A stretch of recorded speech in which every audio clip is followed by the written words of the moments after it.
2026-এ vote আছে। Vote নিয়ে গোটা ভারতবর্ষ উত্তপ্ত।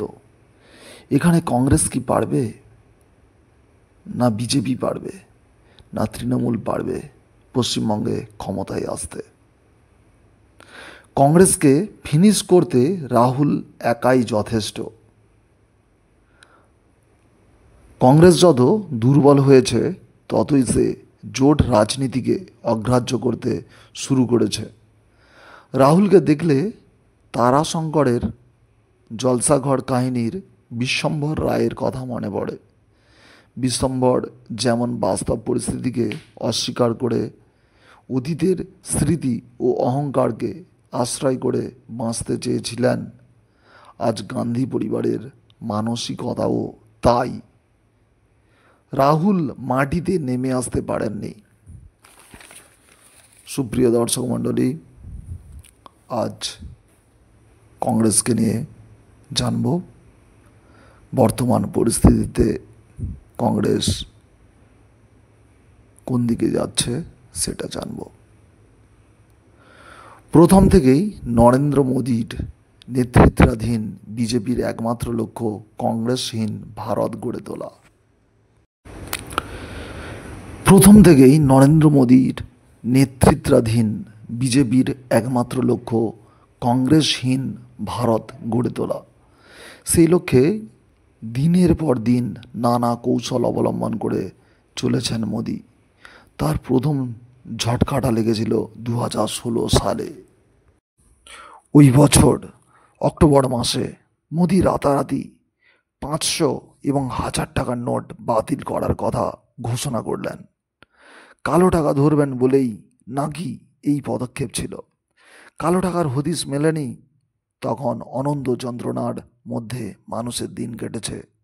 ব্যাংকের লাইনে দাঁড়িয়ে কত লোক মারা গিয়েছেন, দেশের আর্থিক পরিস্থিতিকে কবরে পাঠিয়েছেন।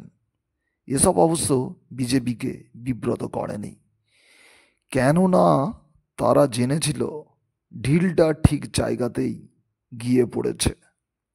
রাতারাতি কংগ্রেসের তহবিলে টান পড়ে গেল। কংগ্রেস তার তহবিলে গচ্ছিত 500 বা 1000 টাকার নোট বদল করতে পারল না। আড়ালে হাসলেন মোদি।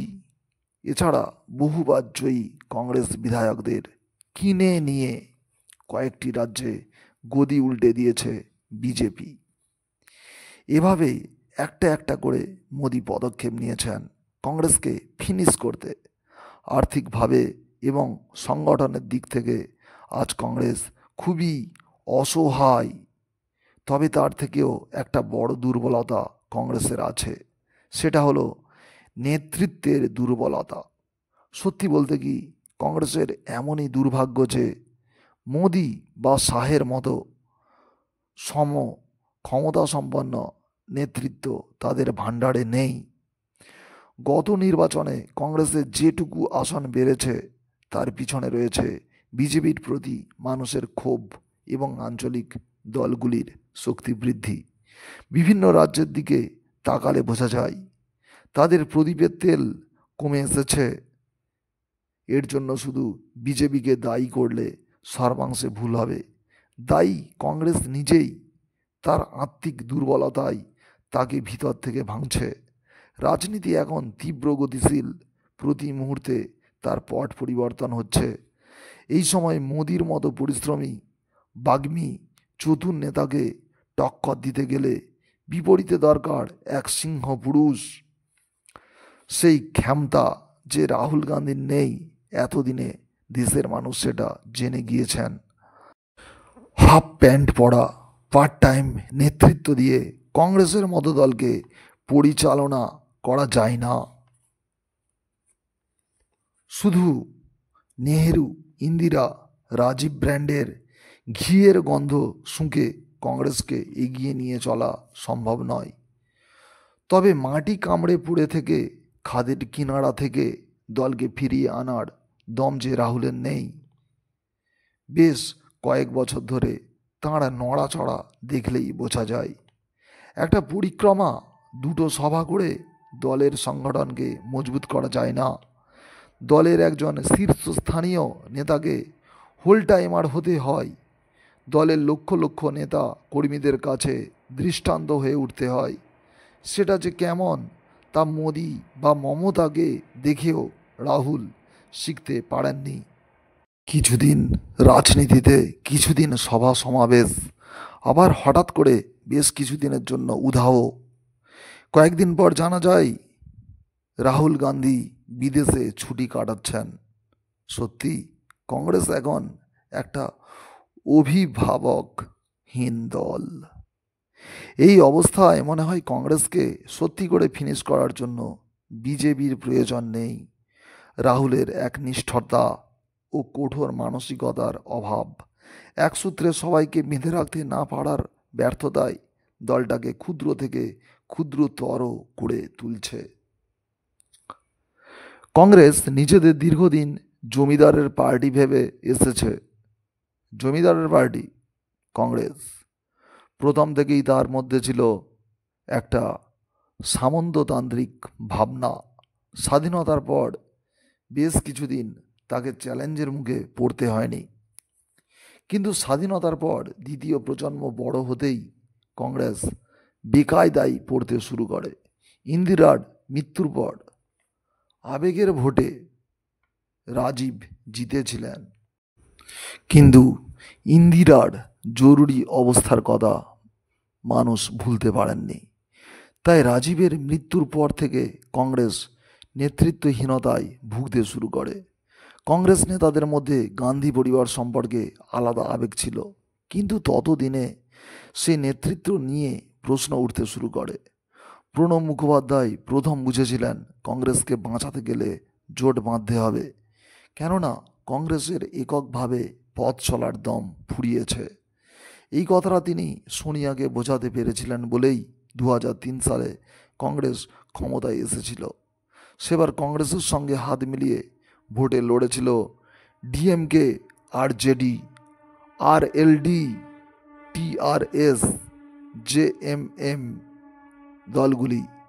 কংগ্রেস এককভাবে পেয়েছিল 145টি আসন, জোট সঙ্গীরা পেয়েছিল 98টি আসন। মনমোহন সিংয়ের সুশাসনের কারণে পরবর্তী নির্বাচনে কংগ্রেসের আসন বাড়ল। এককভাবে কংগ্রেস পেল 206টি আসন এবং জোট সঙ্গীরা পেল 56টি আসন। ব্যাস, রাহুল গান্ধী নিজেকে বিশাল নেতা ভাবতে শুরু করলেন। বেশ কয়েকটি ব্যাপারে প্রকাশ্যে মনমোহন সিংকে অপমান করে বসলেন। সবথেকে বড় ঘটনাটি ঘটে 2013 সালের 27শে সেপ্টেম্বর। সেদিন মনমোহন সরকারের আনা একটি অর্ডিন্যান্সকে প্রকাশ্যে সমালোচনা করে সাংবাদিক সম্মেলনেই সেই কাগজটি ছিঁড়ে ফেলেন। মনমোহন সিংয়ের মতো সুভদ্র প্রধানমন্ত্রীকে এত বড় অপমান সেই সময় সম্ভবত দেশের বিরোধী দলগুলিও করেনি। প্রথম ইউপিএ সরকারে মনমোহন সিংয়ের মিডিয়া অ্যাডভাইজার ছিলেন সঞ্জয় বাড়ু। দ্বিতীয় ইউপিএ সরকার ক্ষমতায় আসার পর সোনিয়া এবং রাহুল সেই সঞ্জয় বাড়ুকে বিদায় করেন। মনমোহন সিংয়ের ফেয়ারওয়েল ডিনারেও আসেননি রাহুল। রাহুলের সেই ঔদ্ধত্য 2014 সালের পর থেকে খসে খসে পড়তে থাকে। কংগ্রেসের সমস্ত জৌলুস ফিকে হতে থাকে। কংগ্রেসের সমস্ত জৌলুস ফিকে হতে শুরু করে। এরপর কংগ্রেস যত দুর্বল হয়েছে ততই সে জোট রাজনীতিকে অগ্রাহ্য করতে শুরু করেছে। রাহুলকে দেখলে তারাশঙ্করের জলসাঘর কাহিনীর বিশ্বম্ভর রায়ের কথা মনে পড়ে। বিশ্বম্ভর যেমন বাস্তব পরিস্থিতিকে অস্বীকার করে অতীতের স্মৃতি ও অহংকারকে আশ্রয় করে বাঁচতে চেয়েছিলেন, আজ গান্ধী পরিবারের মানসিকতাও তাই। রাহুল মাটিতে নেমে আসতে পারেননি, মানুষের সঙ্গে দূরত্ব বজায় রেখে গিয়েছেন। তাই দেশের বিভিন্ন বিরোধী শক্তির সঙ্গে তার হাত মেলাতে ইগোই লাগে। অথচ পশ্চিমবাংলার যে সিপিএম তাদের সব থেকে বড় শত্রু ছিল। যে সিপিএম একসময় দেওয়ালে দেওয়ালে তাঁর দিদিমা ইন্দিরাকে ডাইনি সাজিয়ে কুৎসা করেছিল, তার বাবাকে কাটমানি খোর সাজিয়েছিল। যে সিপিএম একসময় কংগ্রেস কর্মীদের খুন করে মেরে পিটিয়ে ছাতু করে দিয়েছিল, তাদের সঙ্গে তারা হাত মেলালো। তাতে যা হওয়ার তাই হলো। পুরনো মার খাওয়া কর্মীরা কংগ্রেসের প্রতি ঘৃণায় মমতার আঙিনায় ভিড় করলেন। পাশাপাশি আপন স্বার্থসিদ্ধি করার উদ্দেশ্যে অধীর চৌধুরী এই রাজ্যে কংগ্রেসকে কার্যত পথে বসালেন। এখন রাজ্যে দুই সর্বশান্ত দল সিপিএম আর কংগ্রেস ঘরে বসে লুডো খেলে। সিপিএম তবু সোশ্যাল মিডিয়ায় তার লড়াই ড্রামা চালু রেখেছে, কিন্তু কংগ্রেস সম্পূর্ণ দেউলিয়া। বর্তমানে রাজনীতিতে সত্যি যদি কংগ্রেস আত্মহননে মেতে থাকে, তাহলে সেটা হবে বিজেপির পক্ষে সব থেকে বড় আশীর্বাদ। মাঝে মাঝে রাহুলের কাজকর্ম দেখে মনে হয় কংগ্রেস বোধহয় এখন বিজেপির বি টিম। তিনি গুজরাটে গিয়ে দলকে চাঙ্গা করার বদলে হতোদ্যম করলেন, বললেন দলের অনেকে বিজেপির হয়ে কাজ করছে। রাহুল ঠিকই বলেছেন, তবে বললেন না এই ব্যর্থতার দায় একমাত্র তাঁর দুর্বল নেতৃত্বের। বিজেপিও কিন্তু সুকৌশলে নেমেছে। একদিকে নেহেরু পরিবারের নামে কুৎসা, অন্যদিকে ভ্রান্ত ইতিহাসের মধ্য দিয়ে প্রমাণ করার চেষ্টা চলছে স্বাধীনতা আন্দোলনে উজ্জ্বলতর ভূমিকা ছিল সাভারকর সহ তৎকালীন বিতর্কিত হিন্দুত্ববাদী নেতাদের।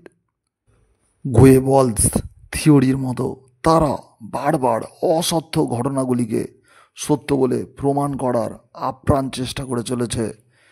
কথাই আছে 10 চক্রে ভূত একদিন ভগবান হয়ে উঠতে পারে। যদি কেউ ভাবেন মোদির লক্ষ্য শুধু কংগ্রেসকে ফিনিশ করা, তাহলে সেটা হবে মস্ত বড় ভুল হবে। মোদির পরবর্তী লক্ষ্য আঞ্চলিক দলগুলিকেও ফিনিশ করা। বন্ধু সেজে সেই কাজ শুরু করে চলেছেন মোদি। বিজেপির দীর্ঘদিনের বন্ধু নবীনবাবুর বিজেডি প্রায় শেষ। সুযোগ পেলে নীতিশের দলকেও মরণ কামড় দেবে বিজেপি, শুধু তাল খুঁজছে। চন্দ্রবাবু নাইডুকে একটু খেলিয়ে ডাঙায় তুলতে চাইছে তারা। আপাতত ভেট দিয়ে তোষণ করে মোক্ষম সময়ের অপেক্ষা। সারা দেশের রাজনীতি পর্যালোচনা করলে দেখা যাচ্ছে বিজেপির বিভিন্ন অশুভ স্বপ্নকে ধূলিসাৎ করার জন্য প্রতি পদক্ষেপে তাকে চ্যালেঞ্জ জানানোর মতো একজনই সমকক্ষ নেতা রয়েছেন দেশে, তিনি মমতা বন্দ্যোপাধ্যায়। তাঁর শক্তি রাজ্যের জনগণ।